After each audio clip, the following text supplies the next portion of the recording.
हाँ जी नमस्कार। हम लोग कर रहे हैं जेई मेंस के पीवाई की और आज का हमारा टॉपिक है पीरियोडिक टेबल। शुरुआत करते हैं पहले क्वेश्चन से।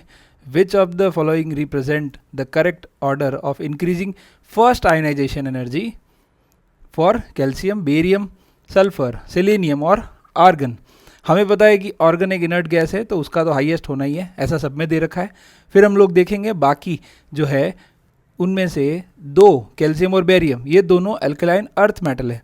और अल्कलाइन अर्थ मेटल में जो हमको पता है कौन कौन होते हैं, बेरिलियम, मैग्नीशियम, कैल्शियम, स्ट्रॉन्सियम और बेरियम। जैसे जैसे हम लोग नीचे जाते हैं वैसे वैसे साइज बढ़ता जाता है। साइज अगर बढ़ेगा तो आयोनाइजेशन एंथैल्पी कम हो जाएगा, इलेक्ट्रॉन निकालना आसान हो जाएगा। तो सबसे कम किसका होगा, बेरियम का। और ऐसा सिर्फ एक ही ऑप्शन है, फालतू दिमाग नहीं लगाना दूसरे चेक करके। सीधा दिख रहा है कि बेरियम का लीस्ट होगा तो एक ही ऑप्शन है, क्वेश्चन आपका करेक्ट है। फिर भी अगर हम लोग बाकी के दो का एक्सप्लेनेशन देखें तो बेरियम और कैल्शियम जो हैं वो दोनों अल्कलाइन अर्थ मेटल्स हैं, तो उनका तो वैसे ही कम होना है। फिर सेलेनियम और सल्फर में बात करें तो ये सल्फर जो है उसका साइज छोटा होता है सेलेनियम से, क्योंकि ये 15th ग्रुप के मेंबर हैं। 15th ग्रुप में कौन कौन होते हैं, ऑक्सीजन, सल्फर, सेलेनियम, ये सारे मेंबर्स होते हैं। तो सल्फर जो है वो सेलेनियम से छोटा है और छोटा होने की वजह से उसका आईपी ज़्यादा होगा। तो your correct answer is third. अगला सवाल क्या कहता है, the ionic radii in angstrom of N3 minus O2 minus F minus R respectively. अब आप सोचेंगे कि वैल्यू तो हमें याद ही नहीं है, तो याद करनी किसको है, साइज हमेशा हम लोग एनायंस की हेल्प से ऐसे कर सकते हैं, जितना ज़्यादा नेगेटिव चार्ज होगा उतना साइज बढ़ता जाएगा। क्यों, क्योंकि आउटर मोस्ट सेल के अंदर इलेक्ट्रॉन की भीड़ बढ़ेगी, इलेक्ट्रॉन एक दूसरे को रिपेल करेंगे तो साइज बढ़ता जाएगा। तो हाईएस्ट साइज किसका होगा, N3 माइनस का। जितना नेगेटिव चार्ज बढ़ेगा उतना ही साइज बढ़ेगा। तो N3 माइनस मतलब फर्स्ट वैल्यू हाईएस्ट होनी चाहिए, 1.71, 1.36, 1.36 और 1.71। तो हाईएस्ट वैल्यू थर्ड और फोर्थ ऑप्शन में है। ओके, अब इन दोनों में चेक करना है। N3 माइनस के बाद O2 माइनस, तो O2 माइनस का साइज N3 से थोड़ा सा छोटा और F का और छोटा, तो ये उल्टा ऑर्डर होना चाहिए था। मतलब N3 माइनस का तो 1.71 है, तो उससे छोटा ऑक्सीजन का ये वाला हो गया और उससे छोटा फ्लोरीन का। लेकिन यहाँ फोर्थ ऑप्शन में क्या रखा है, फ्लोरीन का ज़्यादा दे रखा है ऑक्सीजन से। हमको तो सीक्वेंस जमानी है, तो हाईएस्ट साइज ये है, फिर ये और फिर ये। तो आंसर क्या है, third. Your correct option is third. आगे बढ़ रहे, which of the following atom has the highest first ionization. First ionization मतलब पहला इलेक्ट्रॉन निकालना बहुत मुश्किल। फर्स्ट इलेक्ट्रॉन, पहला इलेक्ट्रॉन निकालना मुश्किल किस में होगा। अगर हम लोग ये देखें तो ये जो है सोडियम और पोटेशियम, ये कौन है, अल्कली मेटल्स। अल्कली मेटल्स में हम लोग इनको ऐसे जमा सकते हैं। ओके, अल्कली मेटल्स जो होते हैं उनका आयनाइजेशन एनर्जी हमेशा पीरियोडिक टेबल में लीस्ट होता है। बिल्कुल जरा सी एनर्जी दो और ये इलेक्ट्रॉन रिलीज कर देते हैं और कैटायन बना देते हैं। ठीक है, तो हम अगर देखें तो फर्स्ट, सेकंड और third, first, second and fourth, ये तीनों कौन है, अल्कली मेटल्स। तो इनका तो लीस्ट होगा। फिर क्या पूछा है, हाईएस्ट पूछा है। हाईएस्ट किसका हो गया, स्कैंडियम का। आगे बढ़ेंगे। In general the properties that decrease and increase down the group in periodic table respectively. पहली प्रॉपर्टी कौन सी होनी चाहिए, डिक्रीज वाली। दूसरी कौन सी होनी चाहिए, इंक्रीज। डाउन द ग्रुप, नीचे जाएंगे तो साइज हमेशा बढ़ेगा। साइज बढ़ेगा तो ऐसा तो मुझे एक ही ऑप्शन दिख रहा है। देखो रेडियस बढ़ रही है। और डिक्रीज में हम बोलेंगे इलेक्ट्रोनेगेटिविटी डिक्रीज होता है, बिल्कुल सही बात है। तो सेकंड ऑप्शन तो खड़बड़ है ही है। इलेक्ट्रॉन गेन एंथैल्पी, इसमें भी ट्रेंड आपको पता हो तो F, Cl और Br और I का अगर हम लोग देखें तो electron gain enthalpy highest fluorine की होनी चाहिए थी, लेकिन फ्लोरीन में इलेक्ट्रॉन डेंसिटी ज़्यादा होती है, तो इस तरीके से होता है। तो ये ट्रेंड फॉलो नहीं हो रहा, तो ये भी नहीं होगा। ओके है। Last, electronegativity and atomic radius. Gain enthalpy तो ट्रेंड में है ही नहीं, तो हम लोग क्या कहेंगे, सबसे बेस्ट ऑप्शन क्या है, साइज तो बढ़ती है, एटॉमिक रेडियस तो इंक्रीज होती है और इलेक्ट्रोनेगेटिविटी डिक्रीज होती है। तो आंसर क्या है, फोर्थ। जितना छोटा एटम होगा ना उतना ज़्यादा इलेक्ट्रॉन नेगेटिव होगा। आगे बढ़ेंगे। Aluminium is usually found in +3 oxidation state. In contrast thallium exist in +1 and +3 oxidation state. This is due to. तो अगर हम एल्यूमिनियम का इलेक्ट्रॉनिक कॉन्फ़िगरेशन लिखें ना तो आउटर मोस्ट सेल होता है 3s2 3p1। लेकिन जैसे जैसे हम लोग नीचे जाते हैं, जैसे अगर हम लोग 13 ग्रुप की बात करें तो कौन होगा, बोरोन, एल्यूमिनियम, गैलियम, इंडियम और थेलियम। ठीक है, तो अगर हम लोग देखें तो 3s2 3p1 है, तो इसका होगा ऑब्वियस सी बात है 4s2 3d10 4p1। अगला देखें तो 5s2, फिर अगला देखें तो 6s2। जब हम लोग 6s2 लिखते हैं ना तो 6 के बाद हमेशा f आता है, 6 जो पीरियड है उसमें f आता है। ओके, f आने से 4a14, फिर 5d10 और फिर 6p1। अच्छा, इसका भी लिख देता हूँ, इसको क्यों छोड़ूँ, 4d10 और 5p1। तो अगर हम लोग देखें तो एल्यूमिनियम तो ये तीनों इलेक्ट्रॉन डोनेट करके +3 बना लेता है, लेकिन जो थेलियम है वो क्या करता है, ये आउटर मोस्ट इलेक्ट्रॉन को आराम से दे देता है। तो +1 बनाने की ज़्यादा टेंडेंसी होती है। ऐसा इसलिए होता है क्योंकि बीच में ये पूरे भरे हुए इलेक्ट्रॉन का पेयर सारा है, और इसको हम बोलते हैं इनर्ट पेयर। क्या बोलते हैं, इनर्ट। इनर्ट बोले तो रिएक्शन में पार्टिसिपेट नहीं करने वाले। तो inert pair effect your correct answer. Okay है, इसलिए ये +1 बनाता है और एल्यूमिनियम +3 बनाता है। ये +1 +3 दोनों बनाता है। +3 तो ज़बरदस्ती वाली है, ज़्यादा स्टेबल वाली कौन सी है, +1। अगला सवाल क्या कहता है, ओके, अगला सवाल क्या कहता है, the transition element that has lowest enthalpy of atomization. Atomisation की बात हो रही, मतलब हमको एटम में कन्वर्ट करना है उसको। ठीक है, तो हम लोग ये जानते हैं कि जो वेनेडियम और आयरन और कॉपर जो हैं ये सारे के सारे चारों के चारों 3D सीरीज़ के मेंबर हैं। वेनेडियम, आयरन, ऐसे नंबर वाइज ही जमाता हूँ, कॉपर और जिंक। इसका नंबर होता है स्कैंडियम, टाइटेनियम, वेनेडियम 23, ये होता है 26, ये होता है 29 और ये होता है 30। ओके है, तो एटोमाइजेशन करने के लिए हम लोग ये देखेंगे, अगर हम लोग इन सबका इलेक्ट्रॉनिक कॉन्फ़िगरेशन लिखना चाहें तो हम लोग लिखेंगे 4s2 3d3, 4s2 3d6, 4s2 3d9। ओहो, यहाँ पर 10 और ये 1 सभी जानते हैं। ओके, और इसका लिखेंगे 4s2 3d10।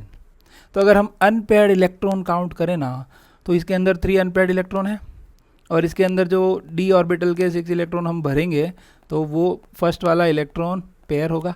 तो 4 अनपेयर्ड है, इसमें 1 अनपेयर्ड और इसमें 0। अगर अनपेयर्ड इलेक्ट्रॉन नहीं होते हैं तो मेटेलिक बॉन्ड कम हो जाते हैं, और मेटेलिक बॉन्ड अगर कम हो जाएंगे तो एटोमाइज करना, इसको अलग करना, अकेला एटम बनाना ज़्यादा आसान हो जाएगा। सबसे टफ कौन सा हो जाएगा इन चारों में, आयरन। आयरन क्यों, क्योंकि उसमें 4 अनपेयर्ड है, इसमें तो है ही नहीं। तो आंसर क्या है, फोर्थ। आगे बढ़ेंगे। When the first electron gain enthalpy of oxygen is -141, its second electron gain enthalpy is, कैसे करेंगे, ऑक्सीजन को आपने कन्वर्ट किया O- में, एक इलेक्ट्रॉन दे दिया था, फिर O- में एक इलेक्ट्रॉन और ऐड करना है और आपको बनाना है O2-। तो it is always tough to add an electron in an anion. पहले से ही एनायन है, पहले से इलेक्ट्रॉन माइनस है, ये माइनस चार्ज, ये एक्स्ट्रा इलेक्ट्रॉन, दोनों एक दूसरे को रिपेल करेंगे, तो ये इसको गेन करना आसान नहीं है। तो हमें ज़बरदस्ती एनर्जी देनी पड़ेगी, और एनर्जी देनी पड़ेगी तो वो पॉजिटिव वैल्यू आएगी। ओके है, आगे बढ़ेंगे। The element with Z = 120 will be in N। 120 बोला है, आपको पता है 118 इज़ द हाईएस्ट। अभी तक हमारी जो पीरियडिक टेबल है उसमें हम लोग लिखें तो 2, 10, 18, 36, 54, 86, और ये ओगेसन जो अभी डिस्कवर हुआ है 2-3 साल पहले ही। तो ओगेसन आने के बाद अगर एक इलेक्ट्रॉन और आएगा तो वो S में आएगा, फिर S1 होगा, फिर H2 होगा, तो 2 इलेक्ट्रॉन ऐड हुए, 120 हो गए ना, 118 और 2, 118 प्लस 2। तो ये अगर 1 इलेक्ट्रॉन ऐड होता तो एल्कली मेटल होता, 1 इलेक्ट्रॉन ऐड होता तो अल्कली मेटल होता है, और 2 इलेक्ट्रॉन ऐड होता है तो क्या होता है, एल्केलाइन अर्थ मेटल। ओके है, तो 118 में अगर 2 इलेक्ट्रॉन और ऐड हो जाएंगे तो एल्केलाइन अर्थ मेटल बन जाएगा। तो alkaline earth metal is your correct answer. आगे बढ़ रहे हैं। The element having greatest difference between in first and second ionization energy. इसका क्या मतलब है, मेटल है, इसमें से एक इलेक्ट्रॉन आपने निकाल दिया तो इसको हम बोलेंगे IP1 या IE1, जो भी आप लिखना चाहें।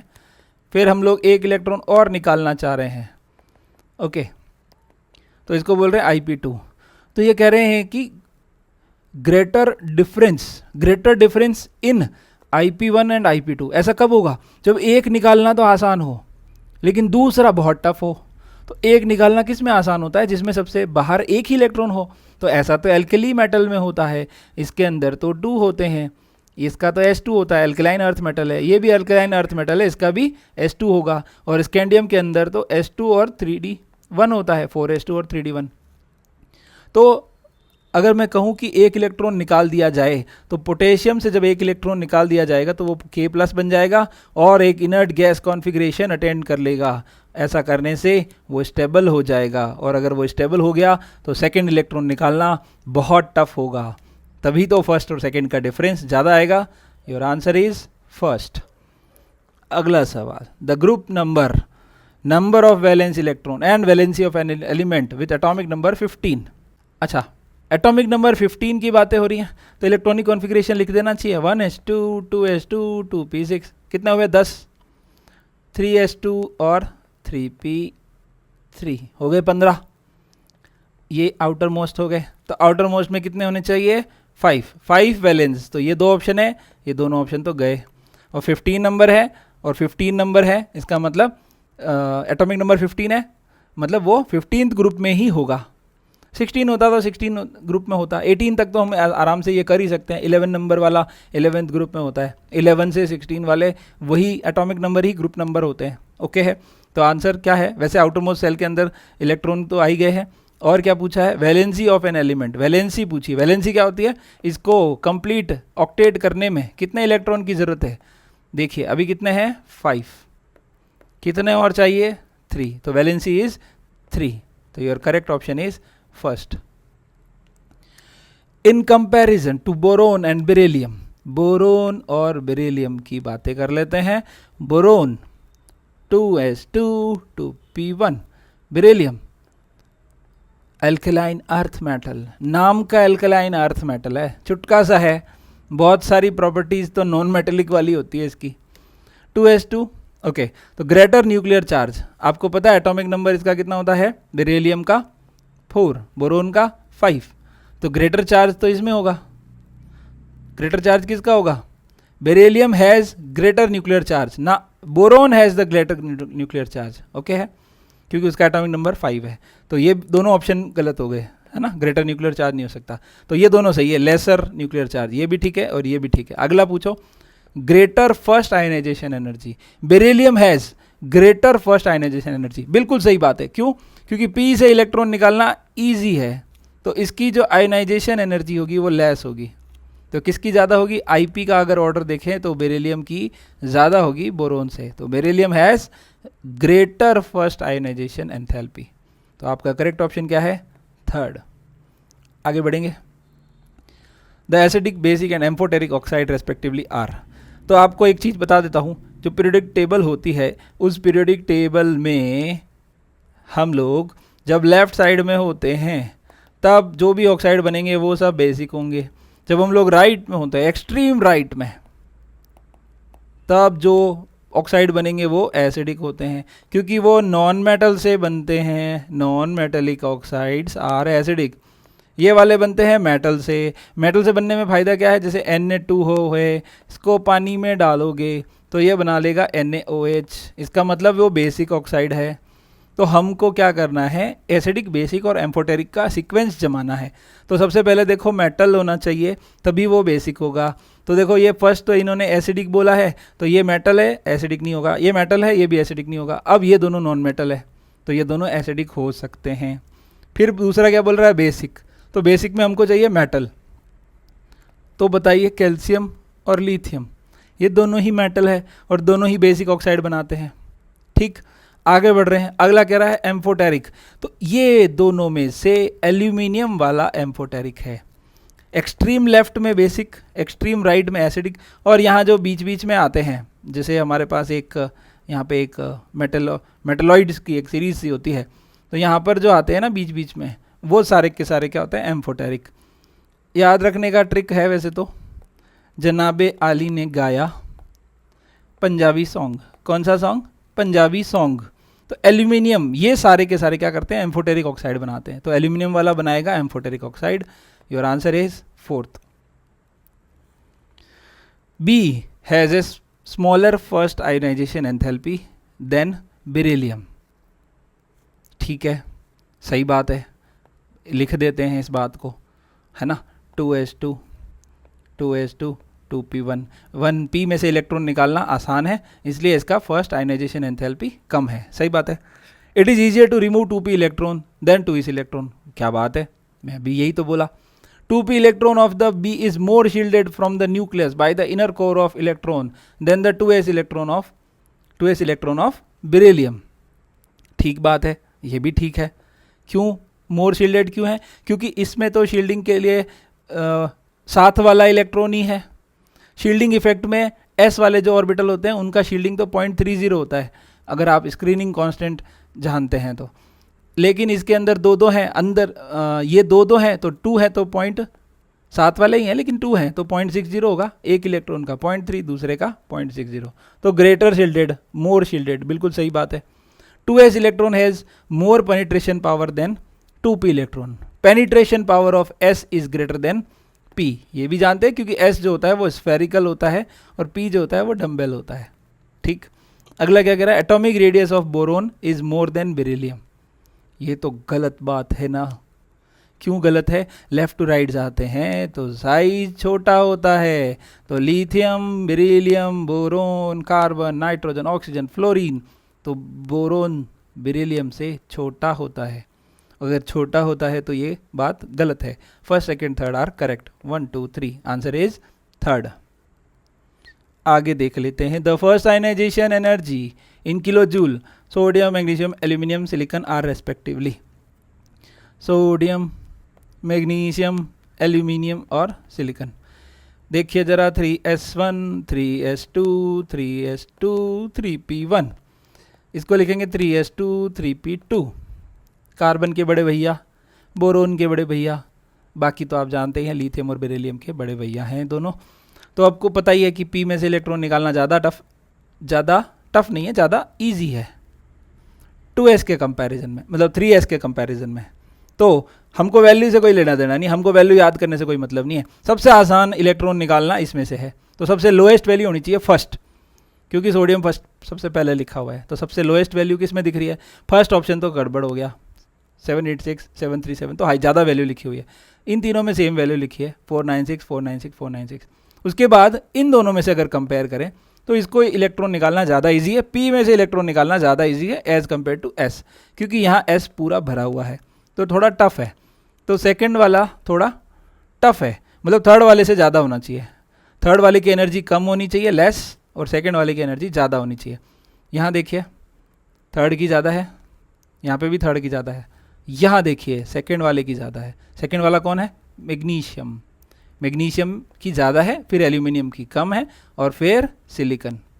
सिलिकॉन वैसे जैसे लेफ्ट टू राइट जाएंगे तो साइज छोटी होती जाएगी, तो वैसे ही बढ़ती जाएगी आयनाइजेशन एनर्जी। तो योर आंसर इज थर्ड। आगे बढ़ेंगे।